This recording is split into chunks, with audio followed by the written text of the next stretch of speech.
Korang pernah tak terfikir kenapa alat ganti import Jepun ni ramai cakap tahan lama dan kualiti dia memang padu? Nice. Sebenarnya ada sebab. Pertama sekali, Jepun punya kualiti kontrol memang ketat gila.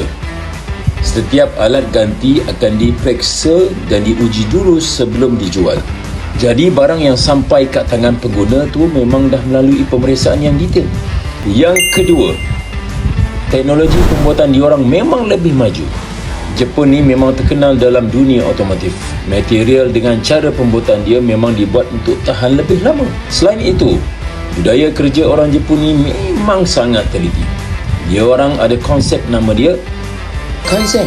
Maksud dia setiap improve dan tambah baik kualiti. Sebab tu produk diorang konsisten bagus.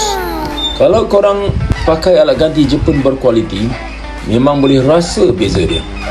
Kereta lebih smooth, lebih stabil dan kurang masalah. Memang kadang harga nampak mahal sikit, tapi sebenarnya lebih jimat untuk jangka panjang. Jadi bagi aku, alat ganti berkualiti ni bukan sekadar sedap pakai, tapi pasal soal keselamatan dan keselesaan bila memandu. Bagi anda yang sedang mencari alat ganti kenderaan untuk kereta anda, tak kira sama ada kereta Jepun, kereta Korea, kereta Malaysia ataupun Continental Car, anda boleh hubungi kami di Asma Auto Parts Senayan Berhad.